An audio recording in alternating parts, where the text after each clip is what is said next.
Good afternoon. Assalamu alaikum. Dear viewer, and on behalf of Muslim Professional Forum, I would like to welcome all of you of today's the live video conference discussion on COVID-19 and British-Bangladeshi communities here in the UK in light of the recent report published by the Public Health England. We have an excellent guest panel of guest speaker with us, and I would like to welcome my guest speaker and introduce you to first of all. We have Dr. Shakil Farid. He is a consultant cardiac surgeon, Oxford University Hospital NHS Trust. And also he is the editor of the COVID-19 handbook. And then he is the director of FRCS Cardiac Theories course of UK. We have also guest speaker with us, Professor Adrian Martineau. He is the professor of respiratory infection and immunity, Borough and London School of Medicine and Dentistry and Queen Mary University of London. Professor Adrian, welcome to you, and Dr. Shakil, welcome to you. And next we have Dr. Shuja Shafi. He is the former NHS doctor and the former the General Secretary of Muslim Council of Britain. He also chair of Mass Gathering and Global Health Network, in brief MGH in London, and he has a lifelong career as in medicine as a doctor. Now, at the moment, currently, he is serving as a chair of its Muslim Councils of Britain's Research and Documentation Committee. Next, we have the very important guest is a Councillor Asma Begum. She is the Deputy Mayor of London Borough Hamlets Council, and she is also responsible cabinet member for Community Safety, Youth and Equalities. And next, we have Dr. Md Ziaul Haque, and he is an ophthalmologist. And he is employed at the moment Royal Eye Unit, Kingston Hospital, and also is importantly General Secretary of Bangladesh Medical Association, UK. Dr. Jia, Councillor Asma, and Dr. Shafi, welcome. Thank you. We have Dr. Zakir Khan. He is well-known community activist and a business leader within our Bengali community here, and he is the Associate Director of Community Affairs, Canary Wharf Group PLC. Zakir Khan, welcome to you in our show. Thank you. Yeah, thank you very much. Dear viewer, as you know that recently we all are going through a difficult situation and difficult time. This is one of the way of, at the moment, trying to communicate with each other.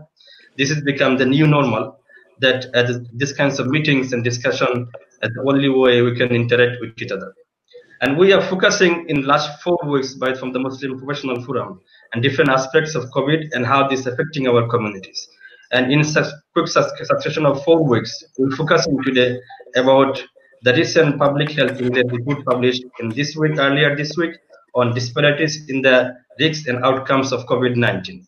And unfortunately, this report highlighted, focusing mainly the BME communities, how they are affected, and also focus that the Bangladeshi community in over and above, and twice more likely to die than white counterpart if affected by the COVID-19. So we will be focusing today in general the BME communities, but in particular our Bangladeshi communities, and also we can try to understand what are the causes of this reason, and also what the lesson we can learn, and is there anything we can learn by way of self-criticizing, because unless until we sometimes self-criticize, that lesson is not learned, and we not take the lesson seriously for the future, a better future for everyone. Other than any further introduction, I would just like to request our first speaker to introduce you, Dr. Shakil Farid.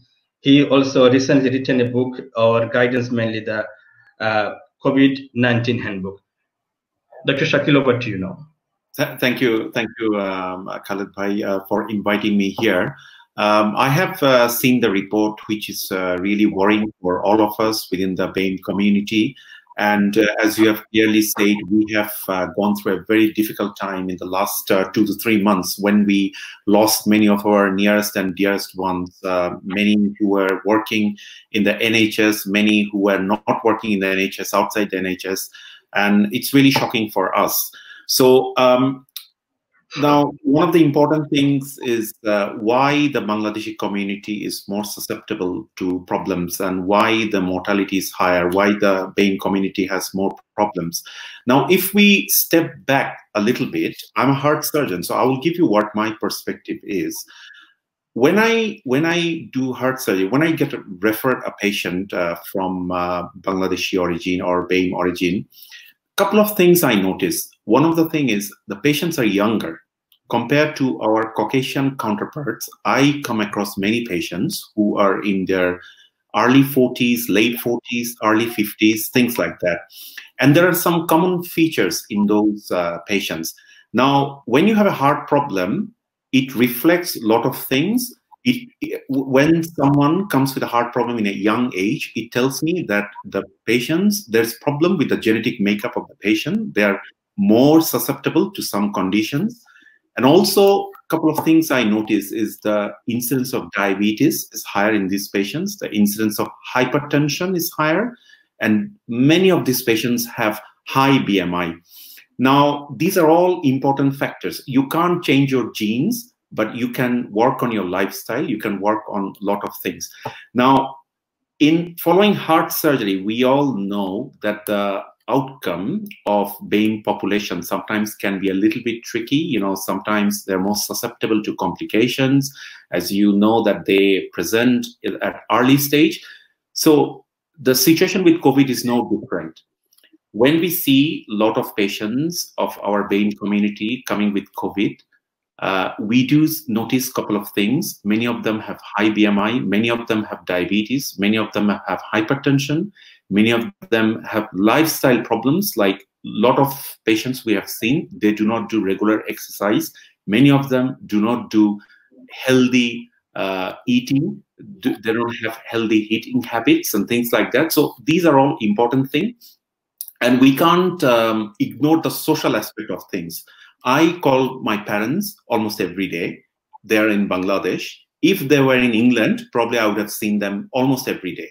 Now, when we compare ourselves with our Caucasian counterparts, they have equal love towards their parents, but the social structure is a little bit different. The social interaction is a little bit different. They do follow the social distancing rules very strictly, which some of us, you know, we are all guilty of this. Some of us do not follow these rules strictly.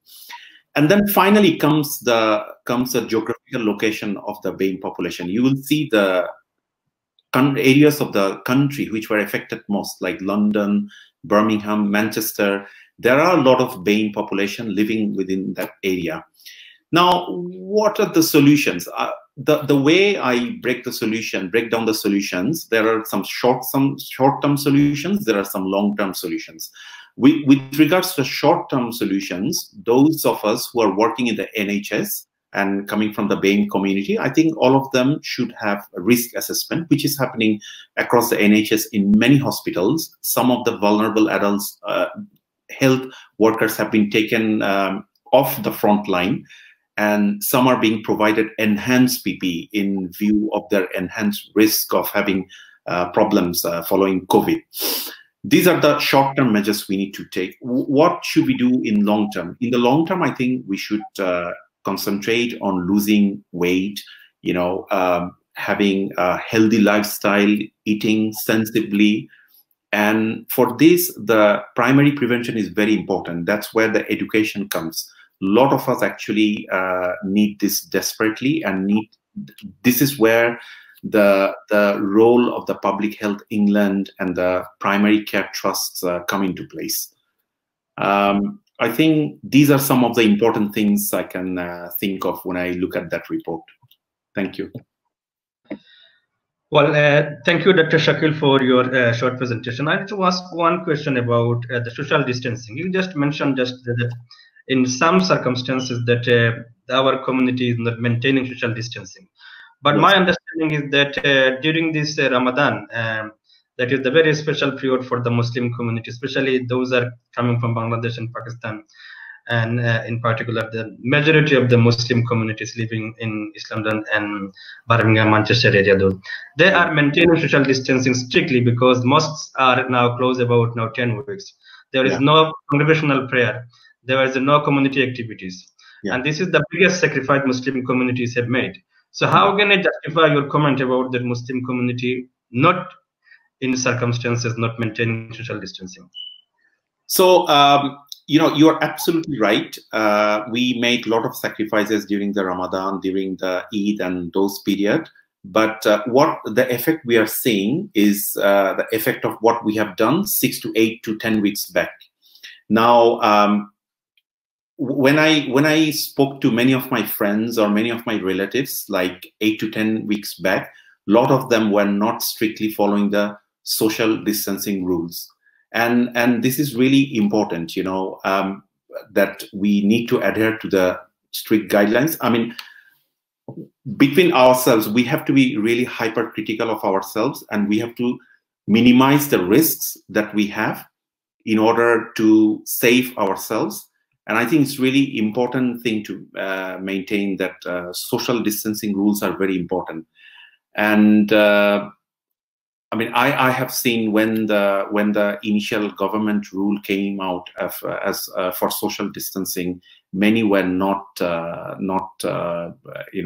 following those rules according to the guidelines. This is a different situation now. We have lost a huge number of our near and dear ones, so people are more aware now. But I think this awareness needs to persist in the coming days as well. Thank you for clarification. Thank you very much for your, and we'll come back to you again. I'm going to ask and call upon our next speaker. Is Professor Adrian Martineau. He is the Professor of Respiratory Infection and Immunity, BARS, and the London School of Medicine and Dentistry, and Queen Mary University of London. Professor Adrian, I just would request you to focus on particularly the recent report published by the Public Health England, and how you assess this report in light of the finding of the report that Bangladeshi people are twice as likely to die, but there is no reason specifically given, or there is no recommendation. How will you assess this situation, and what is your reading on this? Thank you, Khaled.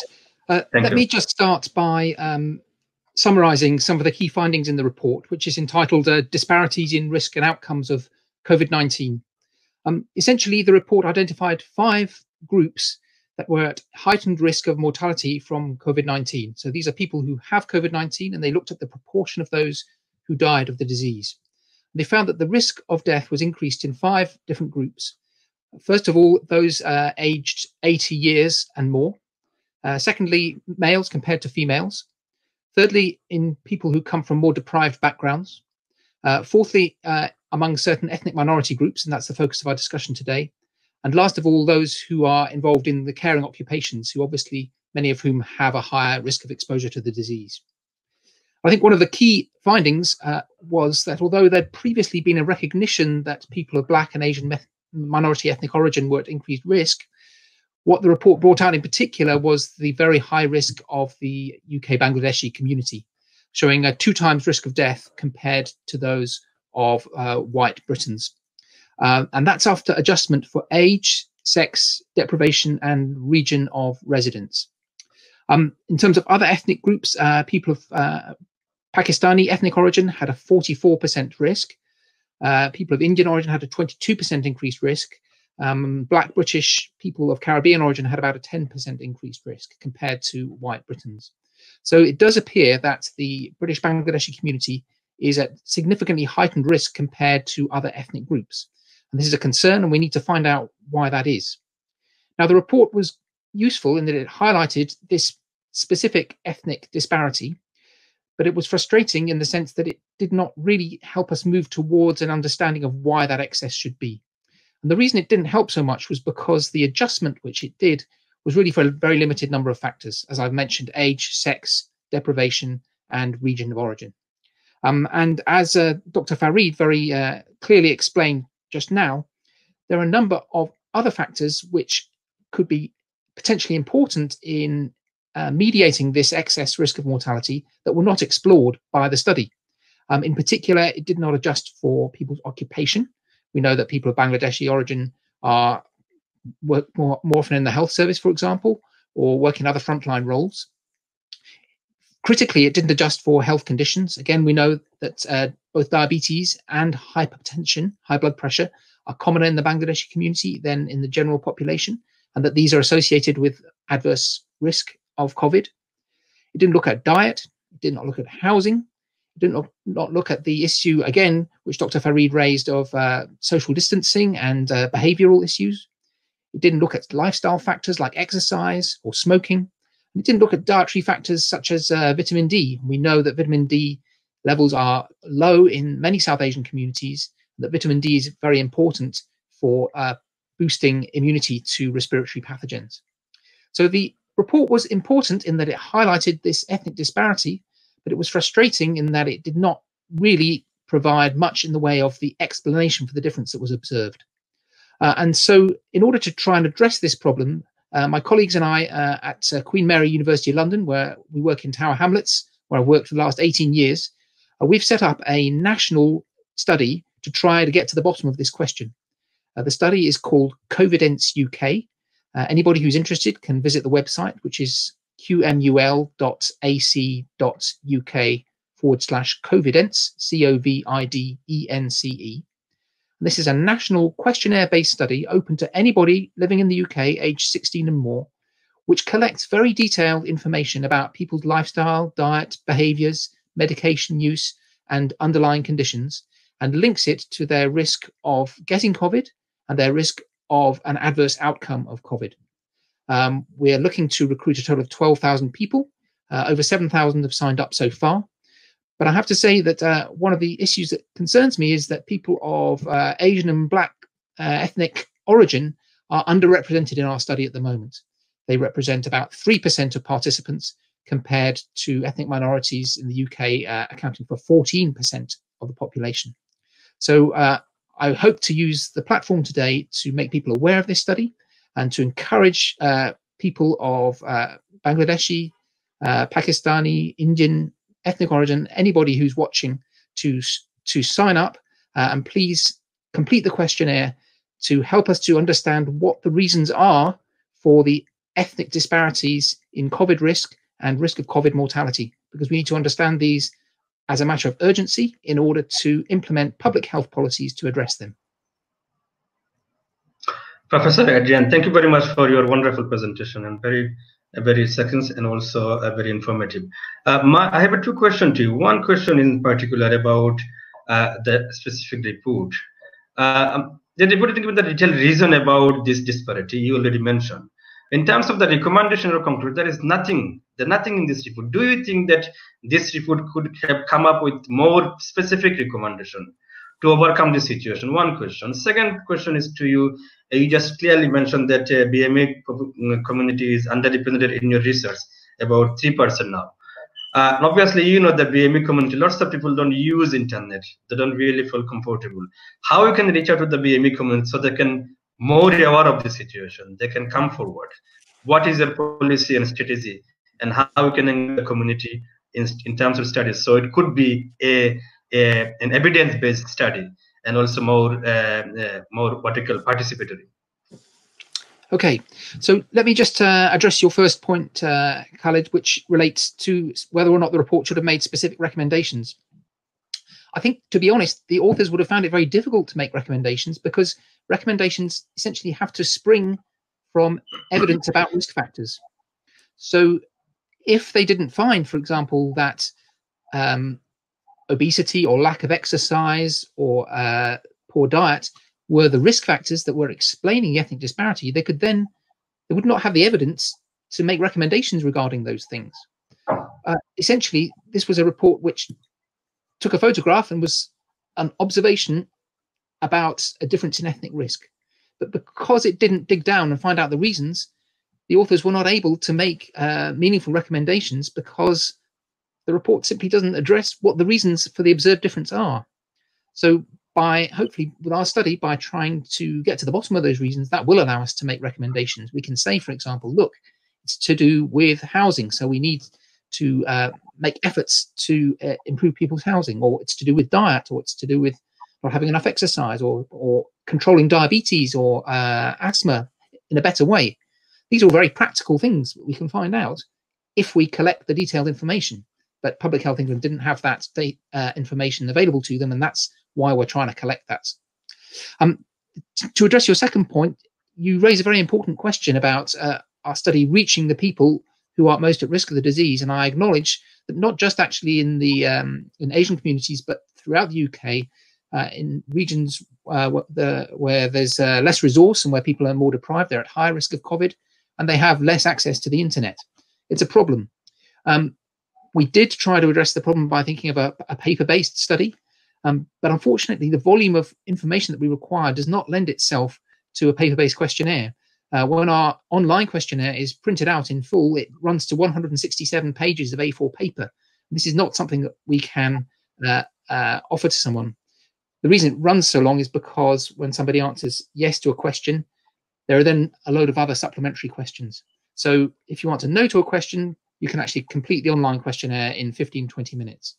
But because of the design of the study, a paper version is not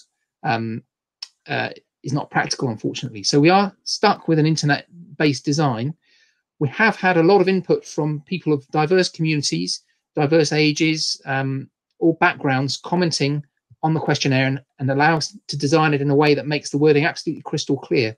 So I think to do the study, people don't have to be internet whiz kids. It's very simple and intuitive, and it runs very smoothly and quickly. So I would hope that perhaps if somebody's not familiar with the internet, then a younger member of the household can help a person who's not familiar with the internet just to click through and answer the questions. If I could, just before signing off from this piece, just say the link to the study again. It's qmul.ac.uk/covidence. And I have a final question for you in terms of this particular research. Obviously, you based in Queen Mary is also Tower Hamlet Council, and there's a big minority and also Bangladeshi communities living in there. Have you approached to Tower Hamlet Council or local organization to assist you in your research, that they can do a lot of burden on their shoulder on your behalf as well, because it is issue affecting every single communities equally? Yes, so we have approached the Director of Public Health in Tower Hamlets, and he is currently considering our application. But I see that Councillor Begum is with us today, and so I hope that perhaps this introduction through your programme will facilitate our ability to disseminate information about our study through the Council as well. So if she can help us, I'd be extremely grateful. Thank you very much, Professor Adrian. I'm just going to stay to Councillor Asma now. Councillor Asma, welcome to you, our show. And I'm very pleased that you joined with us to take your time on Saturday.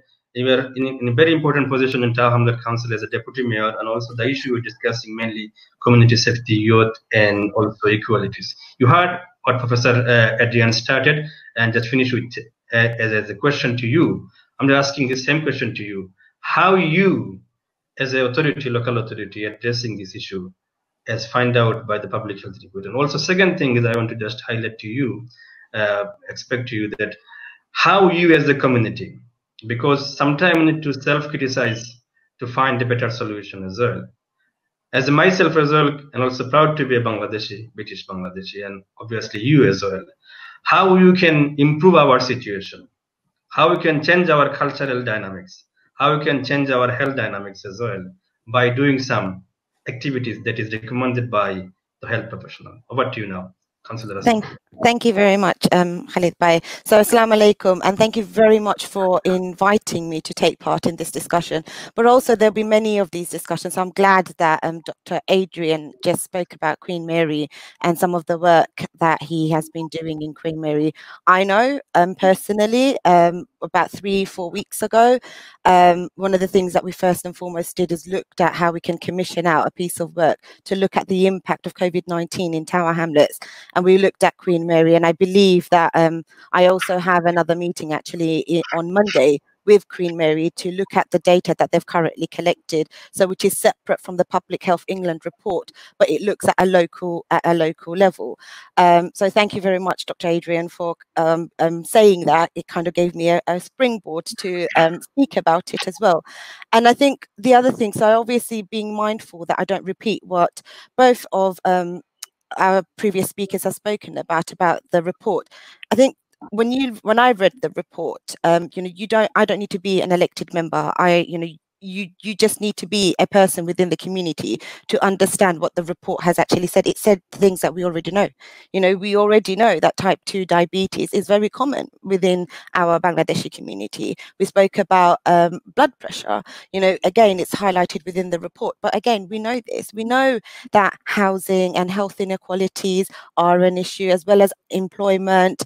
It's not really giving us anything that we don't know. It only reinforces everything that we already know within our communities, and I found that fairly disappointing. And again, it doesn't give us any recommendations. What is our plan of action?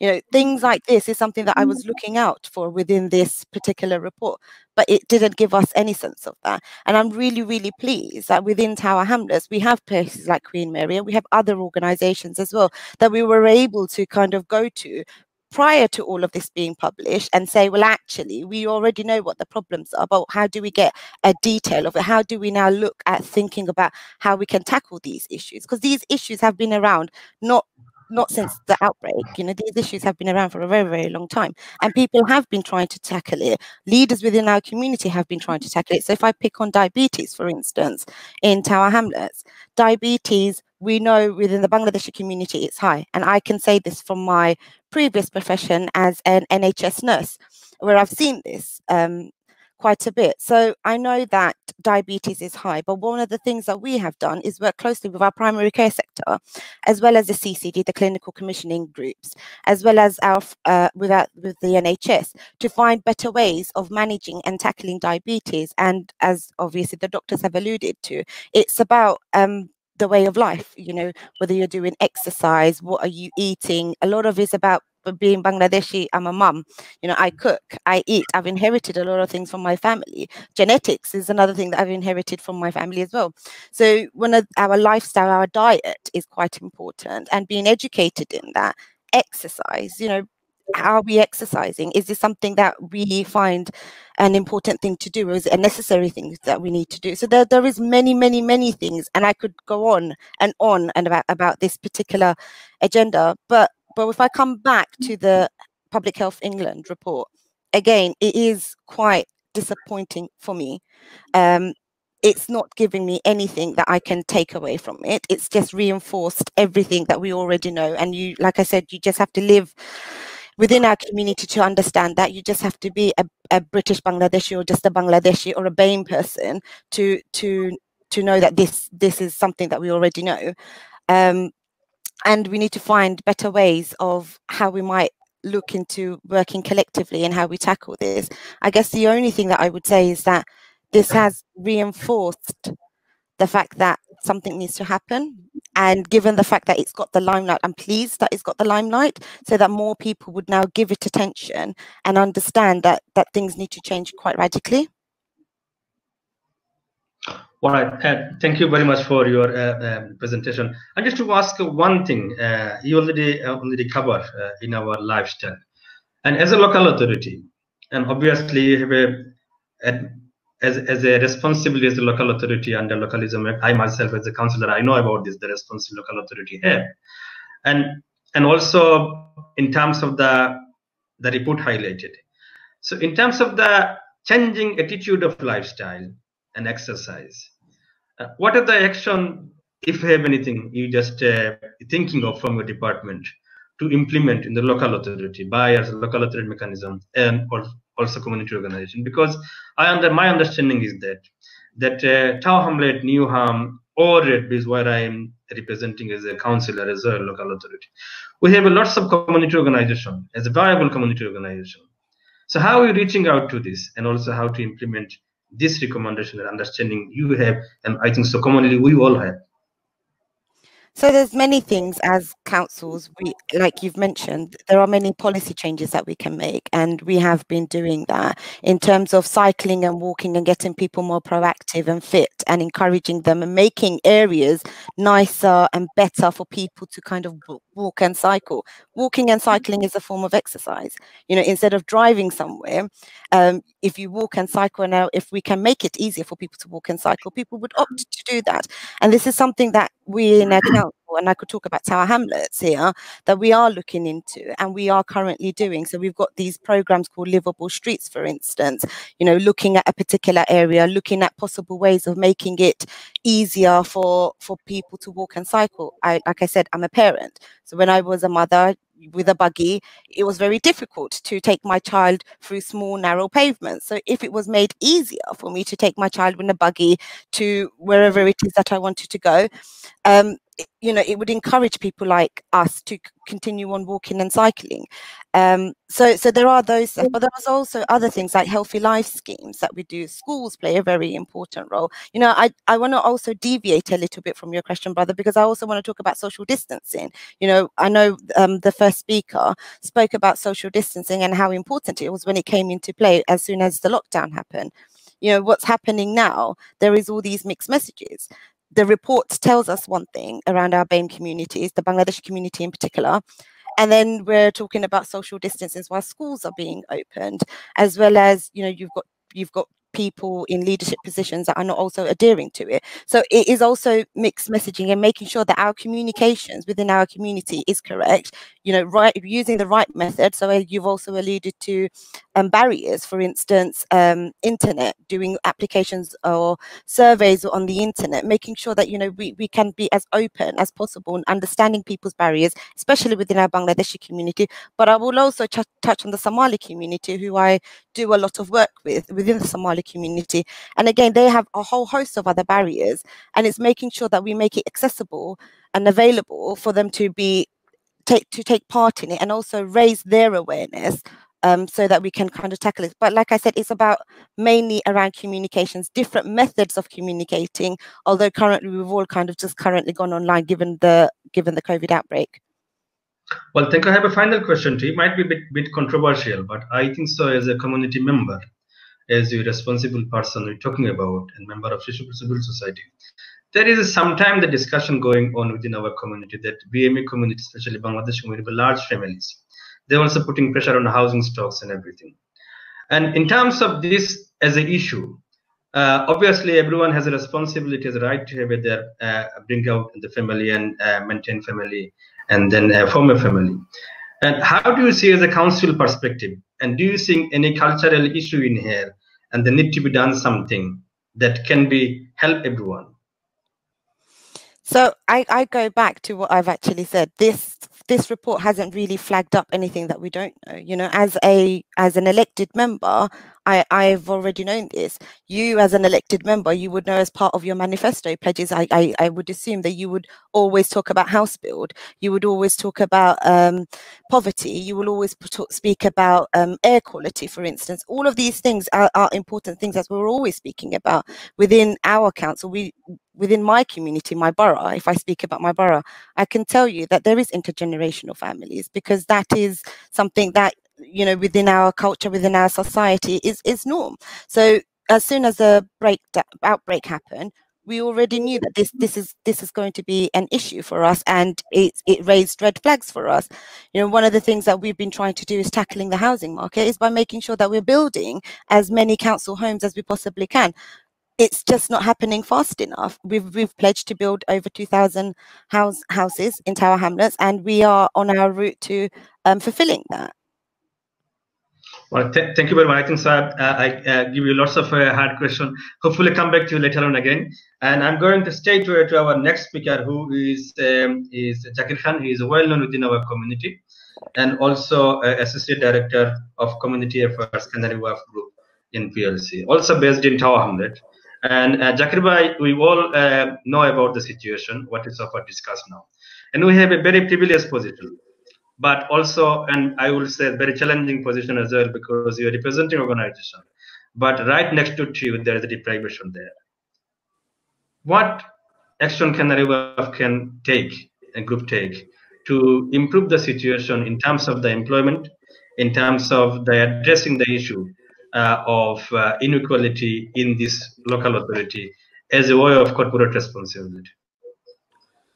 Thank you, Khaled. I think first and most, I need to give you a brief summary on the response Canary Wharf to coronavirus COVID-19.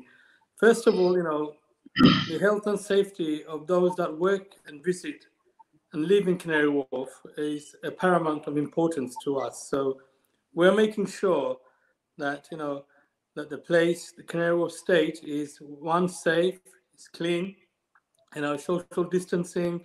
We're marking the floors on how people to stay 2 meters apart. We are telling visitors to wear masks. We are having hand sanitizers all over the area and all over the state. So we're doing our level best to make sure that the area is safe for people to come and visit and to do shopping, especially for the groceries and so on. Now, going back to your question, Canary Wharf Group as a company, we've had a we've been in existence for 30 years, and we've always maintained a very good, very strong relationship with our local community. Now, obviously, with this pandemic, I personally believe, the tsunami is still to come, because once this pandemic is over of the virus, we're going to be looking at another pandemic, which is of unemployment, which is of people losing, jobs, people looking for work, people, organizations, voluntary groups, charities who don't have funding to continue their work and so on. So there's going to be a huge influx of other issues and problems that we have to face as a community, whether it's Canary Wharf Group, as a business sector, the local authority, local community, and so on. So there are so many issues that we're going to have to tackle and look at, and how we can respond to that. Now, going back to what you said about unemployment, again, Canary Wharf Group as a company, we are open to supporting the local community, the local economy. We work very closely with the council. For example, we fund one of the council's job brokerage scheme. We support and financially, invest in the education program. So we always try to help out where we can. It's difficult to say how we're going to respond. It's difficult to say what measures and what practices we can put in place to get people back into work. Because as you know, Canary Wharf Group, the Canary Wharf estate is made up of various businesses, various companies, and each company have their own individual ways of recruiting, individual ways of supporting their staff and engaging the local community. But as the landlord of Canary Wharf, we will make sure that we do everything we can within our powers, within our reach, within our remit, to engage, to continue to engage with the local community, to encourage local community to, for employment in Canary Wharf with various companies based in Canary Wharf. But at this moment, it's very difficult to actually say what is it we're going to put in place. We don't actually know what we're going to be facing once this pandemic is over. Once we know the level of the crisis that we're going to be facing as a local business district, from the local community, the local workforce, then we can all work together, including working with the council, working with various prominent community organizations in Tower Hamlets, coming together to look at solutions, to look at what is it that we can do as a response to help the local community. Well, Shakil, thank you. I have a specific question to you, two questions. If you don't have the answer, you're not responsible to answer my question as well. But if you have, I would be happy to, if you can share. In terms of I understand that Canary Wharf is a large organization, but is a combination of different companies. As a landlord, you have also managing responsibility as well. Do you have any idea or any figure that how many in terms of the percentage of employee there from the BME or Bangladeshi community? One question. Second thing is about, in terms of this report, though there is no recommendation, but probably something will trigger up. Now, how you as a business community, business group, can ensure the working with the local community and the government departments to ensure that BME community's life and standard get bigger? Yes, your first question, in terms of percentage, the last time I actually read or looked into this, I believe around 12% of the working force in Canary Wharf are from the local community, i.e. Tower Hamlets. And of that, we're probably looking at 2 or 3% who are Bangladeshi. So yes, we are working very hard to engage and encourage local people to apply for jobs. But at the same time, like you said, it's very difficult because each company have their own recruitment process and the way they recruit, and the level of education, the level of experience, and so on. So it's very difficult to actually put a finger on the exact number. But the other thing to remember is also that many times what happens is when we employ someone or when we give priority to a local person to work to get employment in Canary Wharf, many times what happens is, people who start off living in Tower Hamlets, getting a job in Canary Wharf, and then a few years later, they move on or they buy a new property and move out of Tower Hamlets. So, it's like a very catch-22 situation here. You employ people, and then they move out the borough, and then you're going back to square one again. So it's about how we, keep people working in Tower Hamlets and living in Tower Hamlets. That's the priority. Going back to the report, in my opinion, to be honest with you, I don't really see what was the point of this review. The questions were asked, why is it people of minority and i.e. Bangladeshi community are disproportionately dying from the virus? And then there was no answer. There's no single answer to this. And I just feel this review should win an award for being the most completely incomplete review. It's just a waste of time. I don't really see why they have to spend so much money and energy on telling us what we already know.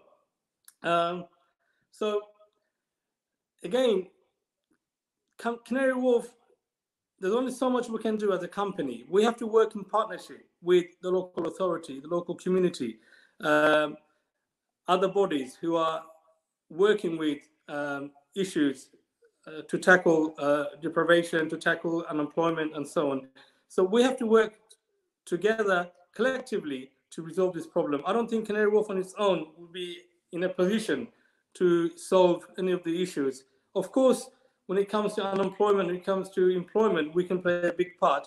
But before that, before we go into employment and looking at how we can address these issues, we have to make sure that the Canary Wharf state itself it bounces back, to be strong and stable again, unless, we get our offices back in operation, our buildings open, the retail's open. We won't be in a position to actually support anyone because we're struggling ourselves.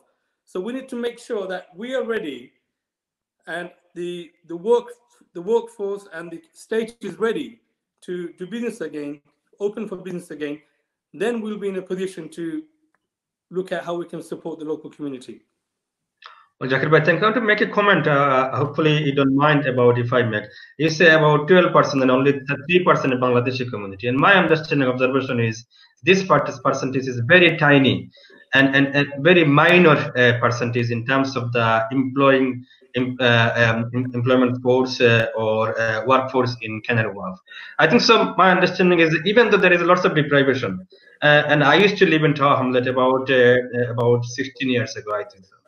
Though I'm living now at the moment at Redbees, there's lots of communities moving to Newham, Redbees, and also Barking. But obviously, all are catchment area of Canary Wharf group. And I think so. Even though in the deprivation of Tower Hamlet, there is education is doing very well within our community. The report comes nationally and locally as well in London. Tower Hamlet schools are doing very well, and almost every single family you have now graduate from university, go in different kinds of subjects, not only just normal standard subject, the different things, technical things as well. And in terms of the employability, I think there is a force is there, and I think so it welcome and encourage them to join because Canary Wharf my understanding is a corporate responsibility is the biggest responsibility, because unless until we see this way, the capitalist economy will not able to what you call contribute to generate the community welfare as well. Because if this is the reason mainly to make more money, generate more income, but not giving to the community in end of the day will suffer, and we'll all suffer collectively. And this is the result. And I think so. This is my finding. I'll come back to you, Shakil bhai. Hopefully, you don't mind. But no. I urge you that you take the message today that 3% is too low, and this is not something reflecting your personal commitment, I would say, and general commitment for the betterment of our community as a BME community. So thank you. I'm just going to the next speaker. Is Dr. Shuja Shafi. He is a retired practitioner and doctor, and also served as a General Secretary of Muslim Council of Britain, and now working there Research and Documentation Committee. Dr. Shafi, you working from the outbreak of this COVID situation with the lots of data and lots of research things. My question to you that how do you want to approach from this, what you know already, but the report is mainly confirmed, and what the lesson we can learn from here to move ahead as a community for the betterment of our every single community, not only just Bangladeshi, Pakistani, and all BME communities. Over to you now. Thank you very much, Brother Khaled, first for inviting me and giving me this opportunity. I think, like everyone else, I would like to start with the report. You, in your introductory remarks, mentioned that we should all be self-critical. And since the PHE are not there to be self-critical, may I take that responsibility and say that it's really, as everyone else has said, there was no meaning, or it doesn't seem to have served any purpose. First of all, we had this information. The problem was highlighted actually by the community because they noticed the deaths, increased number of deaths within their professional colleagues, and then the media highlighted it. The ONS, Public Health England, and NHS all then started to produce a lot of data in different ways.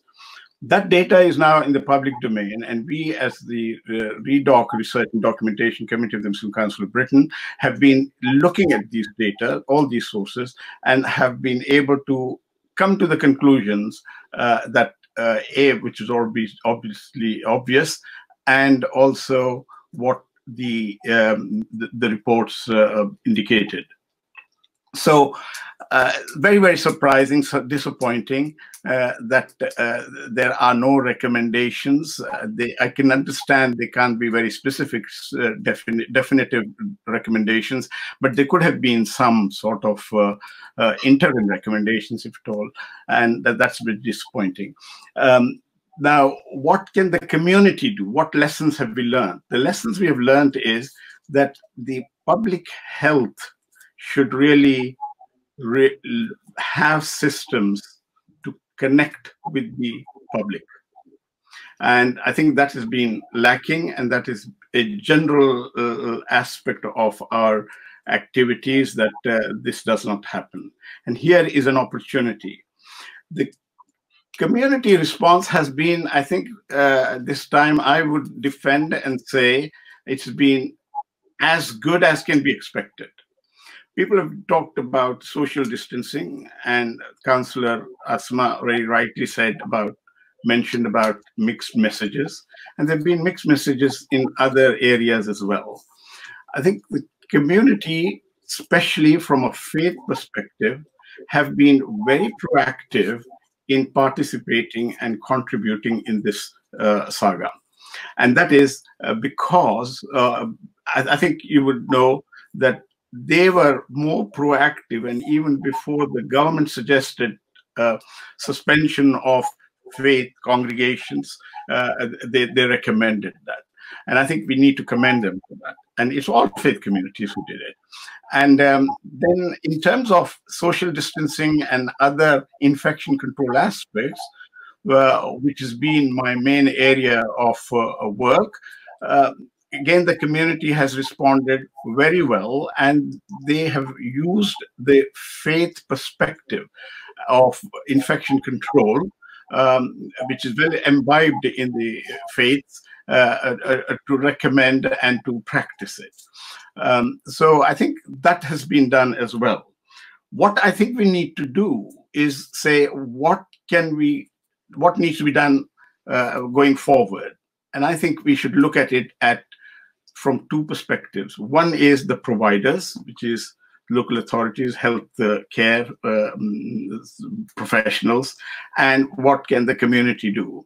I think we need to identify all these sectors as stakeholders who have a stake in and a responsibility to work for that. That's one thing. And the other would be to say, how can the providers, by the stakeholders of the sort of healthcare and social care and local authority sector, how can they improve ways of accessing, reaching out to the communities and work with them? I think this is an opportunity which they should take and improve, look at their own systems.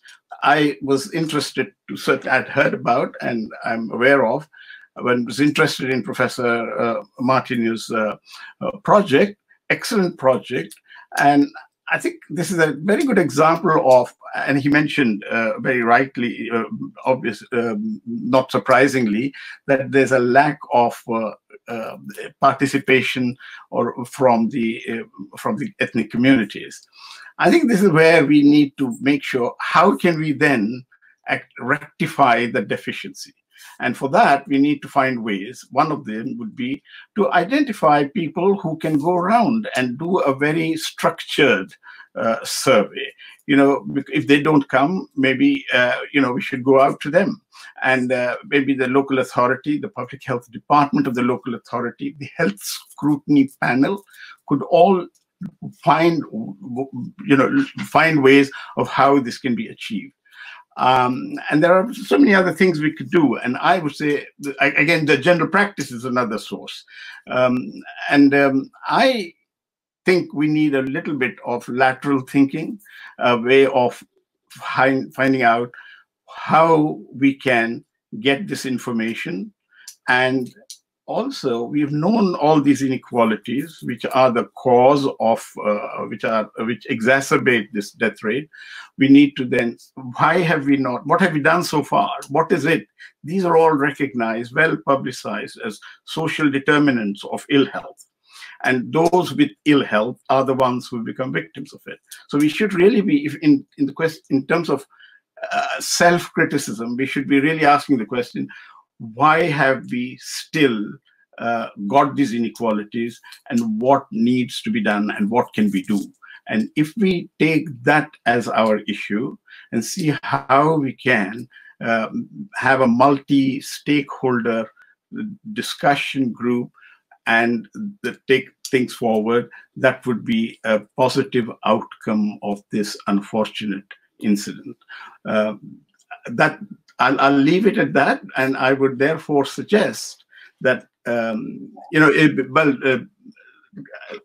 councillors here know that we have initiated a dialogue with the councillors so that we can discuss with them how to tackle this, how to address these issues, and we will be taking forward now and recommending a multi-stakeholder group to discuss this, and maybe our colleagues here representing the various sectors could join, and we would really like to have that joint discussion so that we all have an input and take responsibility of how to tackle this.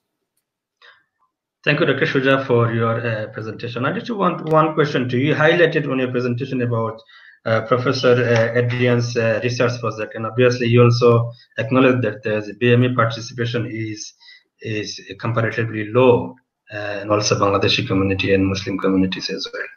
And my understanding is that you are obviously you are also on the research department of MCP. MCP has about, as an umbrella organization, representing, my understanding is more than 500 affiliated bodies and organizations, including mosques. all over the country. And you have a big leverage as well. Is it not possible for your organization, by MCP, to collaborate with Adrian, Professor Adrian, because it is obviously affecting every single community and also benefiting us as well in the long run? We've already got information from them and we have distributed it. But one of these things, you've got to take this forward a bit more positively and be a bit more firm, and therefore reach out to people to help them to fill these forms and provide this information. I think what you need is the local authorities, social care, and the research project themselves should have an allowance of reaching out to people, if not by electronic means, which, as has been already mentioned, is difficult, to actually go person to person. They have the census data. How do they collect the census data? They have census people who go around and ask for it to be filled. I think something like that should be created, and all of us, including MCB, will definitely collaborate and help out. Well, I think so. You just touched up one thing about the collaboration. I'm not sure about about details about the program, but obviously the resource is one of the biggest issue of any research. I'm not sure about the resource of this research and how things done. But my understanding is MCB is a big manpower within our communities, and I think so Professor Adrian can approach to this manpower and then find a way out how can utilize this facility and resources, human resources, for the betterment of our communities and everyone. I would say resources rather than manpower. We have no manpower, but we can certainly, provided those facilities are made available to us, we certainly have the potential to help out. Well, thank you very much, Dr. Shuja Shafi. I'll stay to go to this our final speaker. And before I go to our final speaker, I would like to just share this that some apologies we received. We received apologies from Afsana Begum MP. We also received apology from Baroness Uddin. Rushna Ali sent message that she is unable to attend because of other commitment. We also received apologies from Councillor Jazatwal, the leader of Red Beach Council. We also received apology from Mayor John Biggs because of other engagement, and also received apologies from a professor from London School of Tropical Medicine, Professor Sier. So this is for the record. I just to share these apologies, and they all wishes the meeting is going well and success. I'm just call upon now Dr. Md Ziaul Haque, and he is by profession and practice as a ophthalmologist. I think so pronunciation is correct now, and he also is in Royal Eye Unit Kingston Hospital, and also importantly, he is representing an organization called Bangladesh Medical Association UK as a General Secretary. Dr. Jia, you are in very privileged position that you are representing an organization, all are expert in medical practitioner, or all from Bangladesh. We are all affected. What's going on? And how your organization can thank you. help? That's my question is how your organization can help in multi-party collaboration and coordination, what's suggested by Dr. Shuja Shafi. Thank you, Barrister Khaled Noor, for hosting this very, very beautiful program. And Assalamu alaikum to everyone. Actually, I don't know whether there is a network problem or not. It was very difficult for me to listen everyone's speech. However, I don't know what is going on now, whether you are listening or hearing me properly or not. We can hear you now. So before, okay, thank you very much. Actually, I want to mention some background that before publishing this public England report, the doctors community, mainly general practitioners, they prepared a scoring card about the likelihood or the situation of the importance or the disease progression, what will happen to the community. They actually prepared this scoring card, and in that scoring card, that actually they mentioned that SAD scorecard, that is safety assessment and decision score. In that card, they mentioned that Bangladeshi community, Pakistani community, Middle Eastern community, actually they have got already a score 3 without any other reasons. They have got a score 3, and then white people, they have score 1, Indian score 2, and also black ethnic group, they have actually score 4 in that scoring there. And also another thing important that actually Bangladeshi community, they have got more, that is weight or BMI index, body mass index, BMI we can say. If it is obesity, there is also a score 0.3, and Bangladeshi community, they have a score 0.3. And also another thing that they mentioned here, if anybody has got 2 health conditions, they have got a score 4.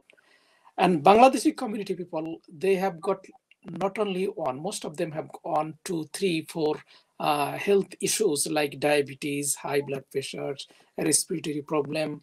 Bangladeshi community, they have got this thing more than other community usually.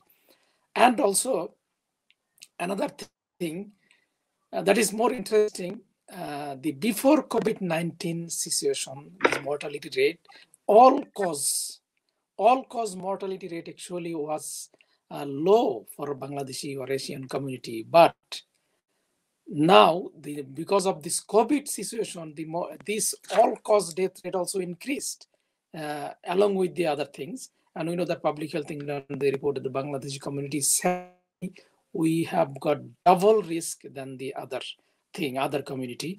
So it is sad for us as well. So first, I want to mention why this thing is the double risk for Bangladeshi community.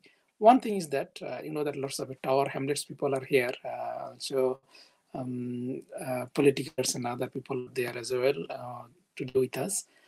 So thing is that the shielding that actually nowadays they are more mentioning mentioned by the political leaders and doctors community, everybody, that shielding Bangladeshi community, they don't care about that much.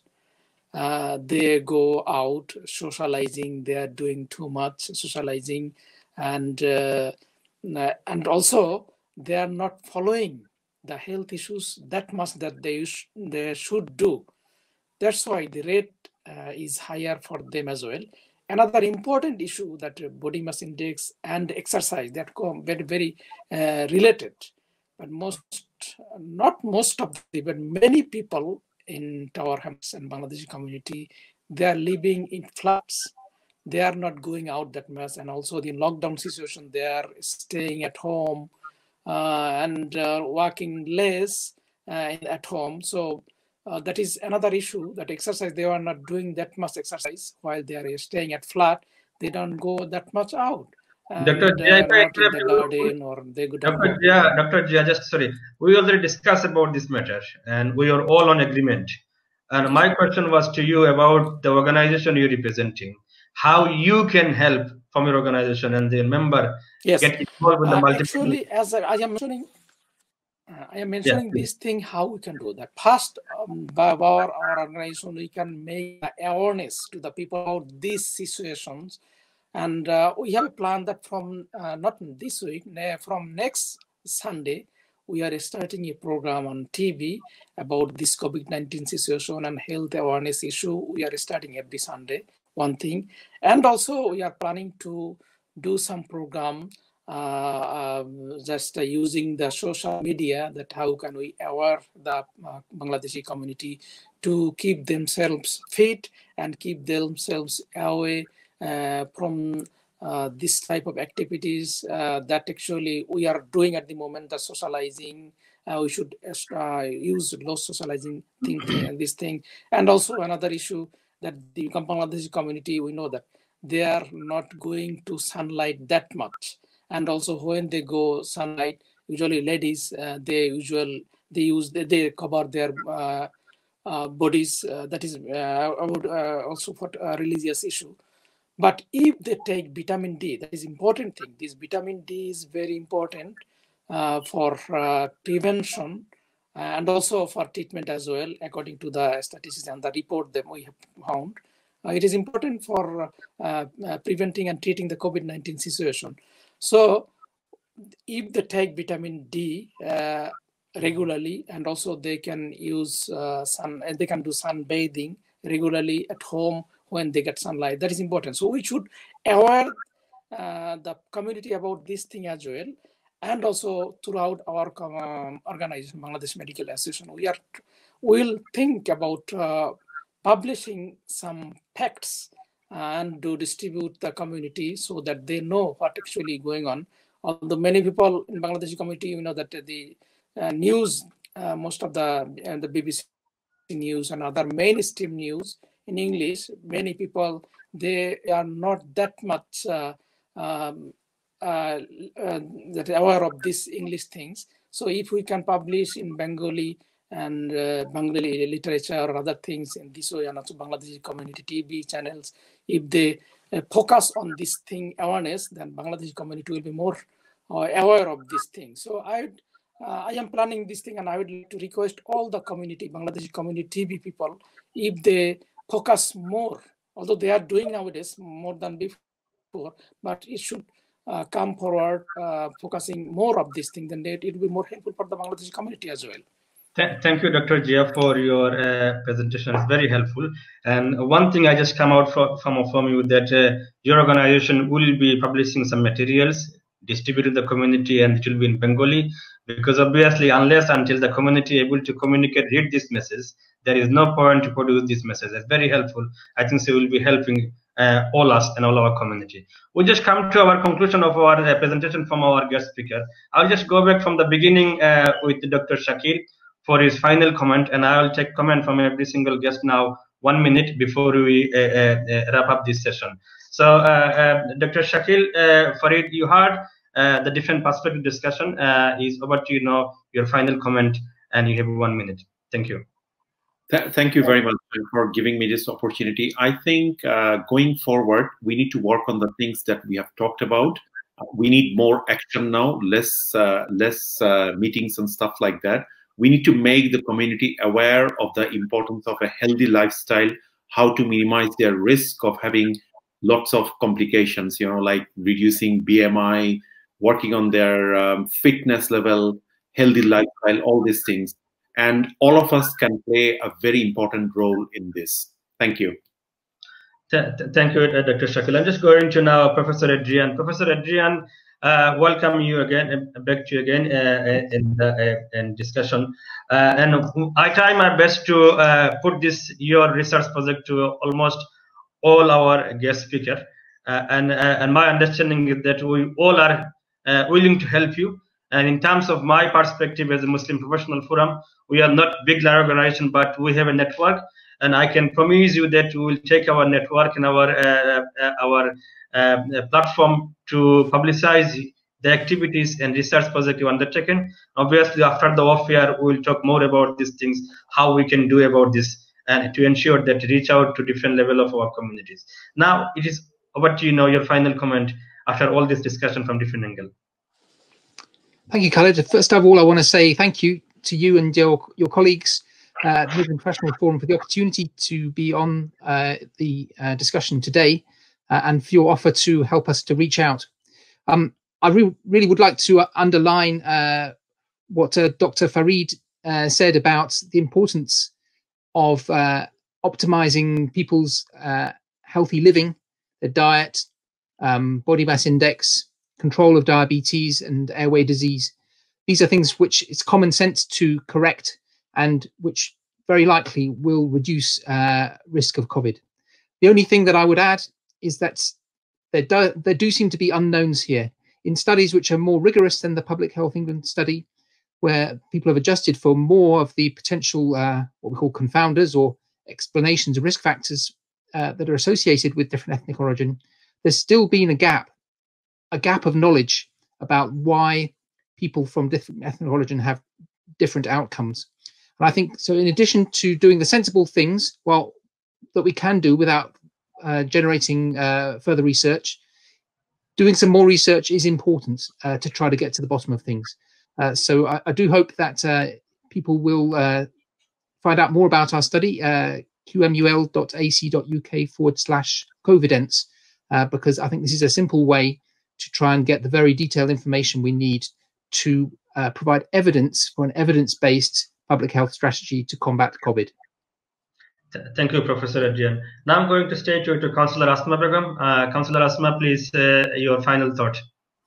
Yes, so I echo what the previous two speakers have said. I would like to thank you for giving us an opportunity to get together and speak about it. But I guess it's now how we move from this to actually doing stuff, and how we continue on working together in delivering some of these concerns that we've raised in this conversation. But how do we actually tackle it is going to be the next step. But also, how do we work better with our community organisations as well? So I know from the chats live, how do we actually work better with our third sector organisation, our grassroots organisations, to kind of deliver some of those messages, because they will be pivotal at the ground level to kind of deliver a lot of our messages. So thank you very much for giving me this opportunity, and I do really look forward to working with you guys in the next couple of weeks or so. Thank you, Councillor Asma. I'll just come to call upon Zakir Khan for his final thought. Zakir Khan, I make lots of strong comment for you, but I think so. No, it's fine. But it was a way of self-criticizing. No, absolutely. Obviously, it will help us. Please share your final thought now. No, absolutely. I think these kind of discussions are important, and it also gives us an opportunity to look back, sit back, and think, why we're being asked these questions. My final thought is that, like what Councillor Asma said, it's about the way forward. How do we, as a community, whether it's private business, local authority, local organizations, faith groups, how we all come together to address these issues, not just the medical issues, not just the virus issue, but also the future issues, like I said, unemployment, organizations losing funding. So these are the important issues that we need to think of now, and how we can come together as a community collectively to address those and to actually support those who are in most need. Thank you, Zakir Khan. Dr. Shuja Shafi, our next guest to share his final thought. Dr. Shuja Shafi, over to you now. Thank you. Yeah, I think one of the things that we probably the big elephant in the room here, which we're not discussing, which has been highlighted in various discussions in the run-up to the PHE report. And I think, we really need to bring that up and discuss if we want to be honest about all these, addressing the issue. In terms of where we go forward, I think I would still say, though, I just reinforce what I said, that we, at least at the MCB, would be very much soon looking forward to inviting the different stakeholders to say how we can address this issue. We up to now have had things from the top, central. We now need to look at things from the local perspective and really put things into action locally. So top-down approach is fine, but I think we have understood now that the bottom-up approach is what is going to be practical, and we identify ways of dealing with the practicalities at the local level. Thank you, Dr. Shuja. Our final guest, Dr. Md Ziaul Haque. Please, your thought in 1 minute, please. Thank you very much. Actually, we know that prevention is better than cure. So we should prevent the disease before curing. So if you can prevent the disease, proper isolation, using mask regularly everywhere where it is needed, and also maintaining social distance, and also proper exercise, taking proper food for increasing immunity, and along with vitamin D, we should always take it. So if we can maintain this thing, we can prevent ourselves from getting the disease as well. Thank you, everyone. This is the final thought from the guest speakers, and I would like to, for my part, by your concluding, I would like to thank you, all of our guest speakers, for their valuable time and also contribution. It's all much appreciated and very helpful. And those are in live stream Facebook was listening and watching our our show. We appreciate your time as well. And then this is the way of communicating and also finding way out how we can, as a community, we can move forward from the betterment from this situation. As a way of conclusion, my thought of this will be, after listening all the discussion, it is something in terms of the report, is very unfortunate that the report doesn't find out given any reason clearly about the finding, and also more importantly, there is no recommendation. And therefore, this report it is not any way helping us, and there should be some sort of thorough report about this matter. And what Dr. Shuja Shafi mentioned, there should be some sort of bottom-up approach, and the government need to reach out to the communities, every single community's local authority, to find out every single community's need, and then come out with a recommendation that can be follow up and implemented. The second thing is that we need to ourselves as well to find out go to the bottom of this situation, and to reach out to every single community, though a better resource and also research as well, that what are the causes are. And the research was initiated by Professor Adrian, and I would, as a moderator and also a host of the organization and of this program, we do our best.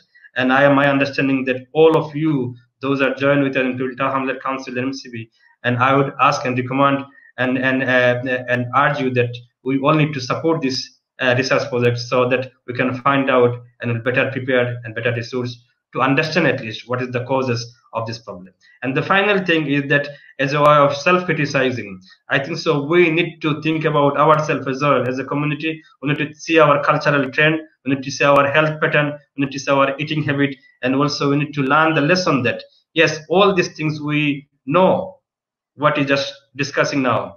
If we are able to prepare from the early and prepare from ourselves from the long time ago, we could have a better situation now.